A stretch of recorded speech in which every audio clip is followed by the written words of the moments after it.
afternoon, Professor. Today, our group will present you about Chapter 1, The Origins of Psychology. We want to start with the history of psychology, and this is the learning objective.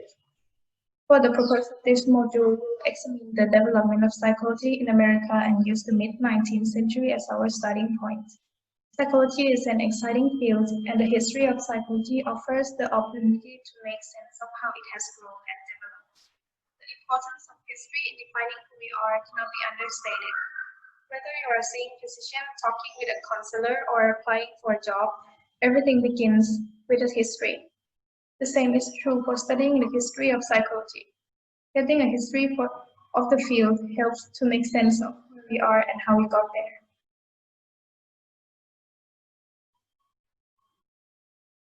A prehistory of psychology. Precursors to American psychology can be found in philosophy and physiology. Philosophers such as John Locke and Thomas Reid promoted empiricism, the idea that all knowledge comes from experience. The work of Locke, Reid, and others emphasized that the role of human observer and the primacy of the senses in defining how the mind comes to acquire knowledge. Physiology, and psychophysics. Philosophical questions about the nature of mind and knowledge were matched in the 19th century by physiological investigation of the sensory system of the human observer. German physiologist Hermann von Helmholtz measured the speed of the neural impulse and explored the physiology of hearing and vision. His work indicated that our senses can deceive us and are not a mirror of external world. Such work showed that even though the human senses were fallible, the mind could be measured using the methods of science. In all, it suggested that the science of psychology was feasible. An important implication of Helmholtz's work was that there is psychological reality and physical reality, and that the two are not identical. The question of the relationship between the mental and the material was investigated by a number of German researchers, including Ernest Weber and Gustav Fechner. Their work was called psychophysics, and it introduced method of measuring the relationship between physical stimuli and human perception that would serve as the basis for the new science of psychology. The formal development of modern psychology is usually credited to the work of German physician, physiologist, and philosopher Wilhelm Wundt. Wundt helped to establish the field of experimental psychology by serving as a strong promoter of the idea that psychology could be an experimental field by providing classes, textbooks, and a laboratory for training students. In 1875, he joined the faculty at the University of Leipzig. In 1879, he complemented his lecture on experimental psychology with a laboratory experience, an event that has served as the popular date of the establishment of science of psychology. The response to the new science was immediate and global. Wundt attracted students from around the world to study the new experimental psychology and work in his lab. Students were trained to offer detailed self-reports of their reaction to various stimuli, the procedure known as introspection. The goal was to identify the elements of consciousness. The work of Wundt and his students demonstrated that the mind could be measured and the nature of consciousness could be revealed through scientific means. After the opening of Wundt's lab in 1879, it took just 4 years for the first psychology laboratory to open in the United States. Now I'm going to show you some meaning of the vocabulary. The first one is precursor, which means ancestor or the one who came first. Fallible means capable of making mistake or error. Introspection means self-examination. And the last one, consciousness, which means awareness. Okay, so now it's my topic. My topic is scientific psychology comes to the United States. One version of psychology alive in America most would be through the work of Edward Bedford Kitchener. And in his theory said that if you got like a society and experience, you will got the behavior. And in the next topic, we go with toward the functional psychology.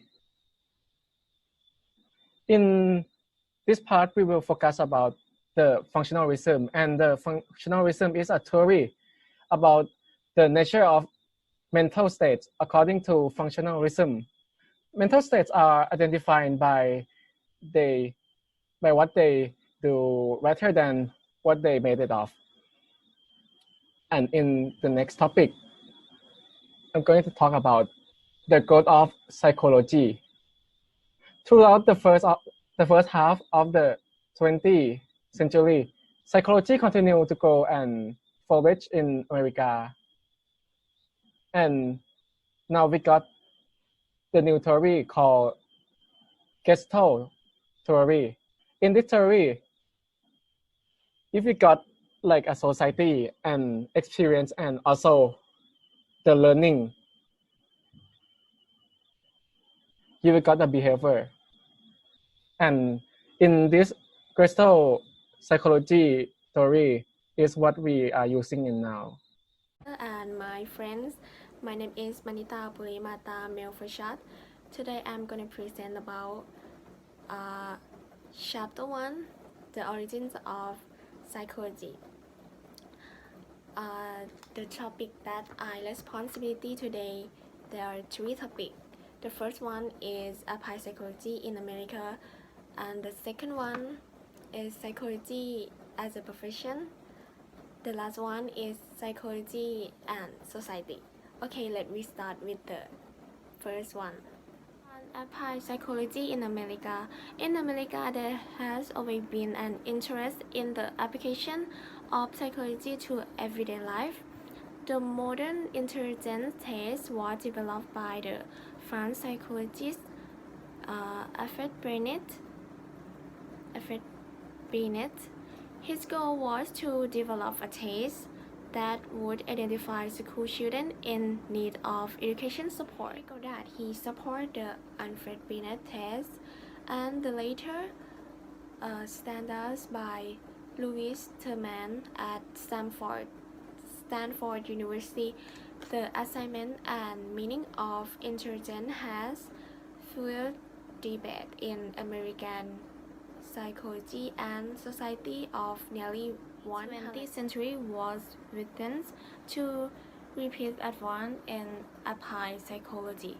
Hugo Munsterberg of Harvard University made contribution to such areas as employee selection, eyewitness testimony, and psychotherapy. Lillian Gilbert was a pioneer in industry psychology and engineering psychology. Working with her husband, Frank, they promote the use of time and motion study to improve efficiency in industry. Next topics. Psychologists as a profession. As early as 1917, applied psychologists organized to create standards for education, training, and licensure. By the 1930s, this efforts led to the creation of the American Association for Applied Psychology. While the American Psychological Association represents the interests of academic psychologists, American Association for Applied Psychology serves those in education, industry, consultant, and clinic work. From the World War II, in the quest of psychologists, specialists, the government before request the American Association for Applied Psychology and American Psychological Association to work together. Both focus on training in professional psychology topic, but not less psychological and society. thought in 1936, the Society for the Psychological Study of Social Issues (SPSSI) has supported research and action on the wide range of social issues. Individually, there have been many psychologists whose efforts have promoted social change. The next psychologists, Mapes Kirk and Kenneth Kirk, they study the psychology of race demonstrate ways in physical situations negative impact the self-esteem of America children like that. Thank you for your attention to me. So finally, about the conclusion. In American psychology, growth and expansion have been a very constant, and in the late of 20th century, the field of social developmental personality psychology and play very big role and contribute to our understanding about what it means to be human. So today, neuroscience enjoying tremendous interest and growth.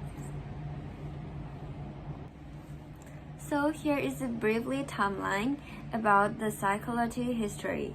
So first, in 16,000, the rise of empiricism, emphasizing centrality of human observer in acquiring the knowledge. In 1850, Hall measures neural impulse. In 1859, there is the publication of Darwin's Origin of Species. In 1879, there is a wide open lab for experimental psychology. In 1883, first psychology labs opened in the United States of America. And in 1887, first American Psychology Journal is published. The book is called American Journal of Psychology. In 1890, James published Principle of Psychology. In 1892, the APA established. In 1894, Margaret Floyd Washburn is the first U.S. woman to earn PhD in the psychology field. In 1904, they found a teenagers experimentalist. In 1905, Mary Whitton Calkins is first woman president of APA. In 1909, Freud only visited to the United States. In 1913, John Watson called for psychology of behavior. In 1920, Francis is the first African American to earn PhD in psychology. In 1921, Margaret Floyd Washburn is second woman president of APA. And in 1930, creation and growth of the American Association for Applied Psychology. Then, in 1936, they found the Society for the Psychology Study of Social Issues. In 1940, behaviorism dominates American psychology. In 1946, National Mental Health Act.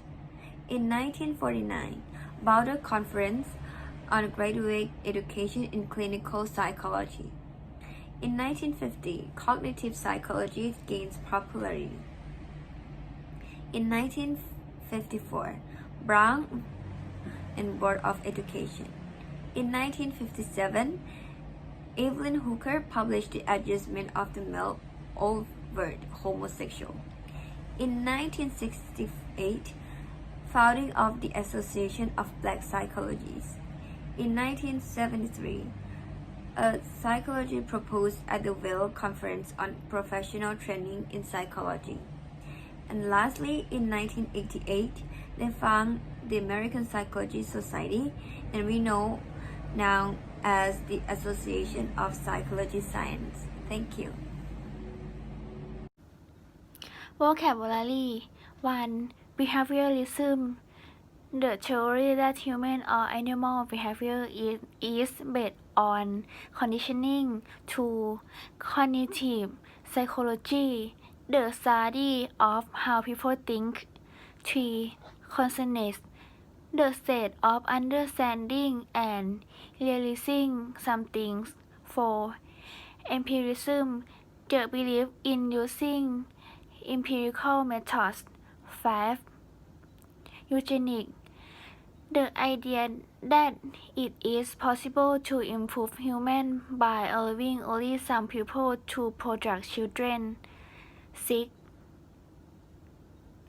Flashbulb memory, used to explain how likely emotional events can be remembered with great clarity. 7.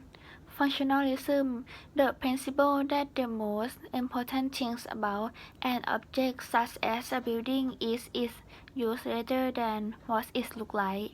8. Justin psychology, an attempt to study the unity of experience. 9. Individual difference, ways in which people differ in terms of their behavior, emotional condition, and development. 10. Introspection, a method of focusing on internal process. 11. Neural impulse, an electrochemical signal that enable neurons to communicate. 12.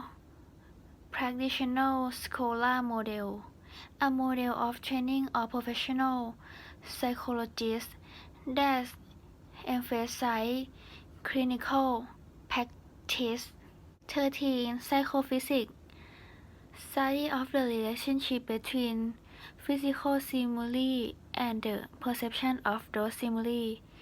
14. Realism, a point of view that emphasizes the importance of the sense in providing knowledge of the external world. 15. Scientist practitioner model, a model of training of professional psychologists that emphasize the development of both research and clinical skill. 16. Structuralism, a school of American psychology that sought to describe the element of conscious experience. 17.